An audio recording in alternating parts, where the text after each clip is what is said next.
चीन, जो दुनिया में रेयर अर्थ मिनरल्स के खनन और प्रोसेसिंग पर लगभग 70% से 90% तक नियंत्रण रखता है, जिसकी वजह से चीन दुनिया के तमाम देशों को समय समय पर आंख भी दिखाता रहता है।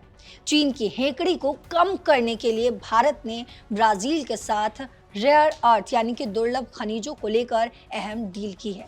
प्रधानमंत्री नरेंद्र मोदी ने कहा है कि ब्राजील के साथ जरूरी मिनरल एग्रीमेंट से चीन पर निर्भरता कम हो सकती है।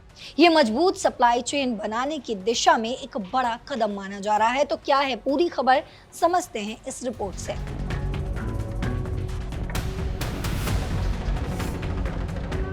आप जानते हैं कि आजकल मोबाइल फोन, इलेक्ट्रिक कार हो या computer, defence equipment, renewable energy जैसे सोलर पैनल और विंड टरबाइन, इन सब में कुछ खास खनिज लगते हैं। इन्हें कहते हैं रेयर अर्थ एलिमेंट्स या फिर क्रिटिकल मिनरल्स, जैसे कि नायोडियम, लिथियम, नायोबियम और भी कई कुछ इसके अलावा है।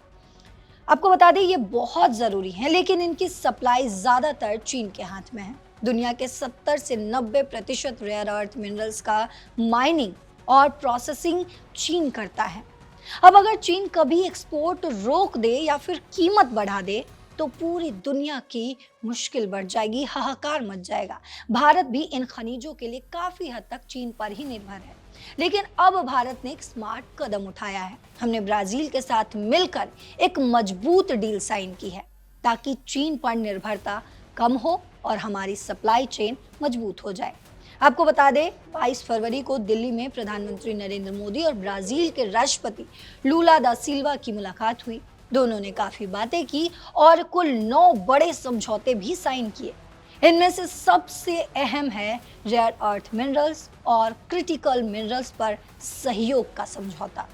ये एक तरह का MOU है, यानी कि मेमोरेंडम ऑफ अंडरस्टैंडिंग, मतलब फ्रेमवर्क तैयार हो गया है कि दोनों देश अब मिलकर काम करेंगे। इस डील से आखिर होगा क्या, वो भी समझते हैं। ब्राजील के पास बहुत सारे अच्छे खनिज है, जैसे कि नायोबियम, लिथियम, आयरन और भी बहुत सारे कुछ। ब्राजील दुनिया में नायोबियम का सबसे बड़ा प्रोड्यूसर है। वहीं भारत के पास अच्छी टेक्नोलॉजी है, मैन्युफैक्चरिंग कैपेबिलिटी है और हम इन खनिजों को प्रोसेस करके प्रोडक्ट्स बना सकते हैं। तो दोनों मिलकर एक्सप्लोरेशन, माइनिंग, प्रोसेसिंग, रिसाइकलिंग और रिफाइनिंग में साथ काम करेंगे। निवेश भी एक दूसरे में ही करेंगे।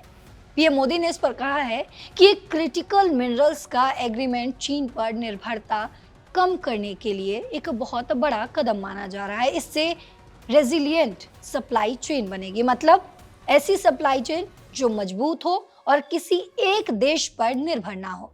वहीं ब्राजील के राष्ट्रपति लूला ने कहा है, हमारी ट्रेड अभी $15 बिलियन के आसपास है, लेकिन 2030 तक इसे $30 बिलियन तक लेकर जाना चाहिए।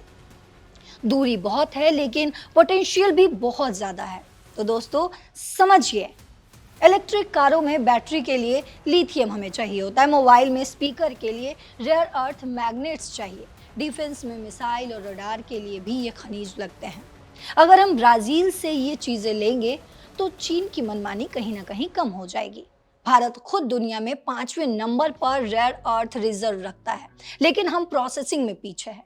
ये डील हमें प्रोसेसिंग में भी आगे लेकर जाएगी। इसके अलावा और भी समझौते हुए हैं, जैसे कि आयरन और ब्लेडिंग के लिए $500 मिलियन की फैसिलिटी, अडानी और एम्ब्रेयर की पार्टनरशिप से E175 जेट का असेंबली लाइन, फार्मा में कैंसर दवाओं पर joint research, bio energy, digital partnership, aerospace और ऑटो सेक्टर में सहयोग। आपको बता दें ट्रेड पिछले साल 25% बढ़ा है। 2006 में सिर्फ 2.4 बिलियन था और अब 15 बिलियन हो गया है।